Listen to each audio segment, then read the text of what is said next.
में श्री यमराज जी महाराज की कथा है, जिनके दरबार में हम आप सबको जाना है, उन्हीं की कथा है। वो क्या कहते हैं, यमराज कोई ये नहीं है कि वो दंड ही देते रहते हैं, ऐसा नहीं। उन्हें पद मिला है, ये बहुत बड़ा पद कहलाता है। जो न्यायाधीश है, दंड देने का जो पद है वो बहुत बड़ा पद कहलाता है। ये सबको नहीं दिया जाता है, जो समझदार हैं, जो ज्ञानवान हैं, उनको दिया जाता है। तो यमराज जी महाराज बड़े ज्ञानी हैं और 12 भागवतों में भी इनका नाम आता है। 12 भाग वैष्णव हैं। अब सोचो कि जो वैष्णव होगा उनके हृदय में दया क्यों ना होगी। जो भगवान का निरंतर नाम लेते रहते हैं उनके हृदय में दया क्यों ना होगी। लेकिन अब उन्हें वो दंड वाला विभाग मिला है, इसलिए जब वो दुष्टों को दंड देते हैं तब यमराज कहलाते हैं, और जब सज्जनों की जब लेखा जोखा करते हैं तब वो धर्मराज कहलाते हैं। तो यमराज अपने गुप्त सभी जो सेवक हैं उनको उन्होंने बुलाया अपने पास। कहा, सुनो भाई, आप लोग कहीं कहीं गलती कर जाते हैं। जिसको ना लाना चाहिए तो वहाँ जाते हो तो ठुक पट करके चले आते हो। अरे भगवान के दूत उनको ठोंक पीट के भगा देते हैं। तो याद रखो, मैं जो बता रहा हूँ किन के पास जाना है और किन के पास नहीं जाना। तो यमराज जी महाराज कहते हैं कि जिनकी जिह्वा निरंतर भगवान के नामों का स्मरण करती रहती हो, जिनका चित्त भगवान के चरण कमलों में निरंतर लगा रहता हो, जिनका सिर भगवान के चरणों में प्रणाम करता हो, ऐसे लोगों को नहीं लाना। पर जो भगवान का नाम स्मरण नहीं करते, जिनका चित्त जो है संसार में लगा हुआ है, चिंतन उनका संसार में लगा हुआ है, ऐसे लोगों को जबरदस्ती पकड़ के लाना। ये यमराज जी दूतों को आदेश दे रहे हैं। जब भी यमदूत हाथ में पांस लेकर मृत्यु लोक के मरणासन प्राणियों को लेने चलते हैं, कभी कभी यमराज जी को भी आना पड़ता है। जो बड़े बलवान हैं उस तरह के दूत लोग नहीं ले जा पाते हैं, तो यमराज जी महाराज को आना पड़ता है ना। तो वो क्या लेकर के आते हैं? हाथ में फांस लेकर के आते हैं। कहते हैं जिसको मरणासन व्यक्ति होता है, फांस यद्यपि सबके पास रहता है, ये तो मारने का एक प्रकार का जाल है। तो भाई कहते हैं, हम तो जानते नहीं हैं, लेकिन कहते हैं कि जिसको मरना होता है तो कहते हैं उसकी आंखें चढ़ जाती हैं ऊपर की ओर, और उस ऊपर की ओर जब आंखें उसकी चढ़ती हैं तो उसने अपने जीवन में जो कुछ भी किया है वो सब पूरी रील उसको दिखाई जाती कि देखो तुमने इतना धर्म किया है। और जब वो पूर्ण रूप से देख लेता है, घबराने लगता है, तो वो यमराज जी महाराज उसके ऊपर फांस डालते हैं और वो जाकर के गले में लग जाती, गले में। अब जब गले में जब जकड़न पैदा होती है तो उसकी जो श्वास से आवागमन बंद होने लगता है, तब वो तड़पने लगता है। वो मरना नहीं चाहता, लेकिन जबरदस्ती उसको फांस लगा करके निकाला जाता है। तो उसके अंदर से जो माने जो दो और शरीर रहते हैं ना, क्या सूक्ष्म शरीर और कारण शरीर, ये दो रहते हैं, वो उस फांस में बंद करके आ जाते हैं। तो माने मरते समय भी बड़ा कष्ट होता है। जिस तरह से जन्म लेने में कष्ट होता है उतना मरने में भी कष्ट होता है, लेकिन सबको नहीं होता। भगवान के जो भक्त होते हैं वो अपनी माँ को भी कष्ट नहीं देते जन्म के समय पर, और मरते समय भी उन्हें कष्ट इसलिए नहीं है कि उनको लेने के लिए यमराज के दूत आते ही नहीं है। भगवान के पार्षद आते हैं, वो भी बड़ी विनम्रता से हाथ जोड़ते हैं, चलिए आपका समय हो गया, इस तरह से कहते, काय को कष्ट होगा। इसलिए भगवान का भजन, भगवान का स्मरण और कथा जो सुनते रहते हैं, इन चीज़ों से दूर रहते हैं। कहते हैं जो लोग भगवान की कथा के कहने सुनने में लगे रहते हों उनके पास मत जाना, और जो उन्हें तो तुम छोड़ ही देना, क्योंकि ऐसे लोगों को दंड देने का मेरे पास कोई विधान नहीं। जो कथा सुनते हैं, कथा सुनाते हैं, ऐसे लोगों को दंड देने का, भले उनके जीवन में कुछ गड़बड़ी है, लेकिन दंड देने का विधान मेरे पास नहीं है। वो तो भगवान के भक्त हैं, तो दंड देने का न देने का विधान भगवान के ऊपर है, मैं नहीं दे सकता।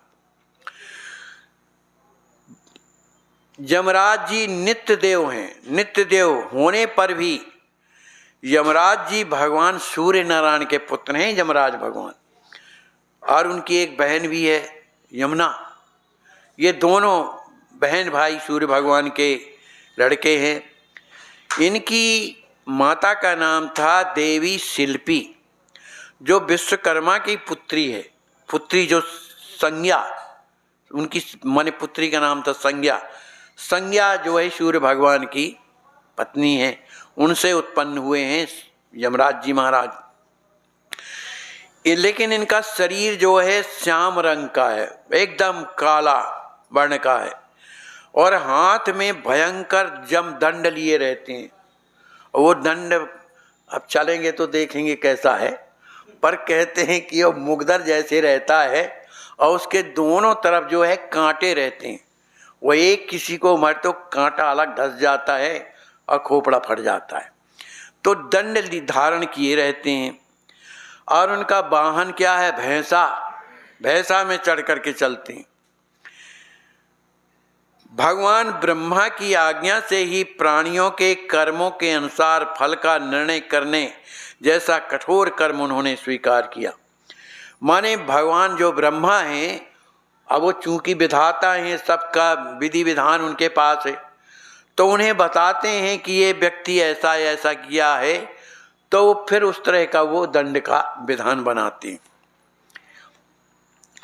तो वैसे तो भगवान के ये अंश हैं यमराज जी महाराज, और कारक पुरुष भी हैं, और कल्पांतर में संजीवनी पुरी में रहकर जीवों के कर्मानुसार फल देते हैं। लेकिन जो पुण्यात्मा जीव होते हैं, पुण्यात्मा लोग भी जाते हैं। भाई धर्म और अधर्म ये दोनों अलग है ना। जो धर्म है वो पुण्यात्मा लोग करते हैं, अधर्म पापी लोग करते हैं, ये दोनों लोग जाते हैं। लेकिन भगवान की भक्ति करने वाला इधर नहीं जाता, वो भगवान के धाम को जाता है, उनमें कोई अधिकार नहीं। लेकिन जो धर्म करने वाले हैं वो भी जब यमराज जी के सामने जाते हैं, तब धर्मराज जी उन्हें कैसे दिखाई देते हैं? बड़े सुंदर दिखाई देते हैं, बड़ी सुंदर वाणी उनसे बोलते हैं, उनका स्वागत करते हैं। और फिर वहाँ पर चित्रगुप्त के माध्यम से उनके कर्मों का लेखा जोखा होता है कि इनने पुण्य तो किए हैं, तो इतना पुण्य कौन सा पुण्य है कि इनको कौन सा लोक भेजा जाए। तो स्वर्ग लोक भेजना भी ये यमराज जी महाराज का काम है। नरक भी भेजते हैं, स्वर्ग भी भेजते हैं। तो इस तरह से जो पुण्यवान लोग हैं उन्हें स्वर्ग भेज देते हैं, और जो पापी लोग हैं उनको नरक में डलवा देते हैं। तो वे दंड क्यों देते हैं? जब भगवान के भक्त हैं और भगवान के भक्त दयालु होते हैं, तो फिर दंड क्यों देते हैं? कहा वो जीवों पर कृपा ही करते हैं, दंड नहीं देते हैं, कृपा ही करते हैं। कोई गंदा कपड़ा है, और जब गंदा है तो उसे धोना जरूरी रहता है कि वो पुनः काम में आ जाए। तो मनुष्य जीवन में जो उसने गंदे कर्म किए, तो वहाँ उनकी सफाई की जाती कि ये पुनः शुद्ध हो जाए, और जब शुद्ध हो जाएगा तो पुनः भाई फिर से कभी ना कभी मनुष्य बनेगा। जब मनुष्य बनेगा तो शायद अब इसको जो भोग रहा है वो अब ऐसा ना करे, तो उसका कल्याण भी हो जाएगा। इस तरह से जो यमराज जी महाराज हैं उसके ऊपर कृपा ही करते हैं, उस जीव के ऊपर कृपा करते हैं। कहते हैं कि जीवों के समस्त पापों को दूर करने के लिए इतना ही साधन पर्याप्त है। कौन कह रहे हैं? श्री यमराज जी महाराज, कि जीवों को यदि अपना कल्याण करना है तो केवल इतना ही साधन पर्याप्त है कि वह भगवान के दिव्य गुण, मंगलमय चरित्र एवं परम पावन नामों का कीर्तन करें। माने भगवान के गुणों का चिंतन करें, कथा सुने। जब कथा सुनेंगे तभी ना गुणों का चिंतन होगा कि भगवान बड़े बड़े राक्षसों के ऊपर भी कृपा किए, उन पर भी दया किए हैं, तो क्या हम पर नहीं कर सकते? अमुक के ऊपर भगवान ने कृपा करके दर्शन दिया, तो क्या प्रभु हमको नहीं दे सकते? ये कहाँ से मिलता है? कथाओं के द्वारा। तो जो कथा सुनते रहते हैं और भगवान का नाम लेते रहते हैं, मंगल नाम लेते रहते हैं, कहते हैं वे ही बुद्धिमान माने जाते। उन्होंने अपनी सद्बुद्धि का प्रयोग कर लिया। क्यों? कि उन्होंने जान लिया कि संसार में सार क्या है। इसलिए भगवान का नाम लेकर के उन्होंने अपने चित्त को भगवान में लगा दिया। तो जो ऐसे पुरुष हैं जिनका मन भगवान में लगा है, ऐसे महापुरुष मेरे दंड के पाने के योग्य नहीं है। मैं उन्हें दंड नहीं देता हूँ। उन्होंने यदि पहले कुछ पाप ही किया है, पाप भी यदि किया है ऐसे लोगों ने, तो वे भगवान का गुणानुवाद कीर्तन करके नाश कर देते हैं। माने भगवान का नाम, भगवान का कीर्तन उस पाप को नाश कर देता है। जो समदर्शी भगवत चरण आश्रित साधु जन हैं, जो साधु जन हैं, जो निरंतर भगवान के चरणों में लगे हुए हैं, चरणाश्रित हैं, उनके पवित्र चरित्र तो देवता तथा सिद्धगण भी गाया करते हैं। ऐसे महापुरुषों के गुणों को सिद्धगण भी गाते हैं। इसलिए मेरे दूतों, भगवान की गदा सदा उनकी रक्षा करती रहती है। ऐसे महापुरुषों के पीछे भगवान की गदा लगी रहती है। इसलिए तुम उनके पास मत जाना। मेरा कोई सेवक या स्वयं मैं भी उन्हें दंड देने में सामर्थ्य नहीं। कौन? भगवान के भक्तों को मैं दंड नहीं दे सकता।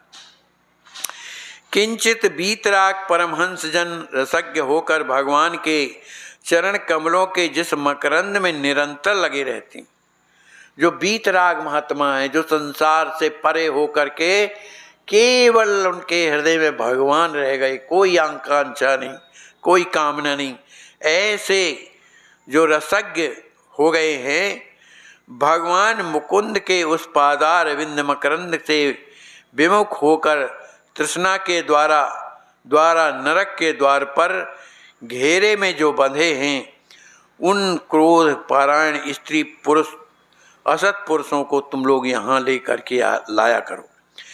माने कहने का भाव ये है कि जिनका मन भगवान में लगा हुआ है, निरंतर भगवान का चिंतन करते रहते हैं, ऐसे लोगों को मेरी पुरी में लेकर के ना आओ।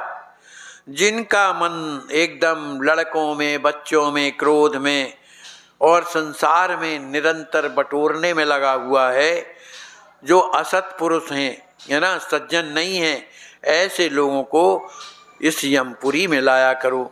इस तरह से यमराज जी महाराज अपने सेवकों को समझा रहे हैं। बोलिए श्री सीताराम जी महाराज की जय।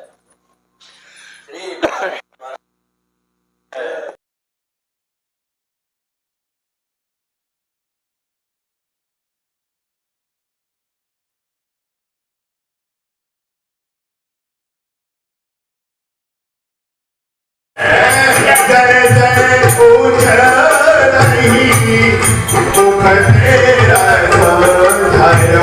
वीर नंदलाल महाराज की जय हो, महाराज की जय हो।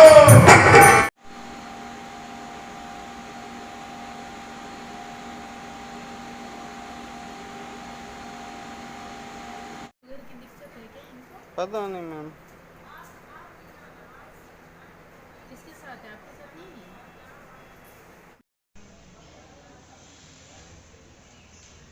आपके पड़ोसी लोग आपको जानते हैं विदिशा जी? सबको मालूम है।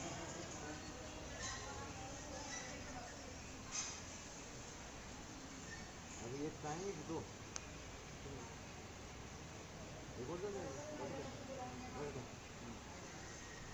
इसमें रामनाना रखा है।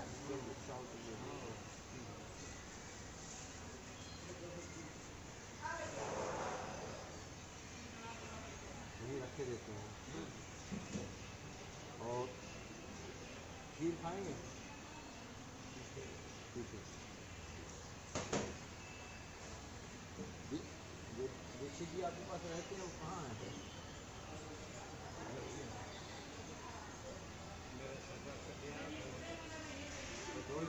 टोल डाल चले जाते हैं आप?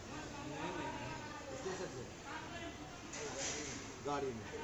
हाँ, 8 बार हैं आपके, गाड़ी से चलते हैं।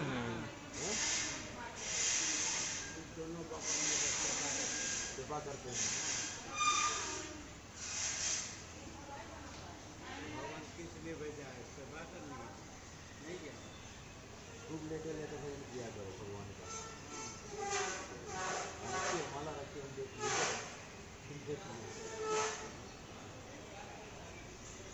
जल्दी ठीक हो जाइए, दौड़ने लगिए। भगवान फिर अब लंका नहीं जाना है, अयोध्या में रहिएगा। हाँ हाँ हाँ, ठीक है।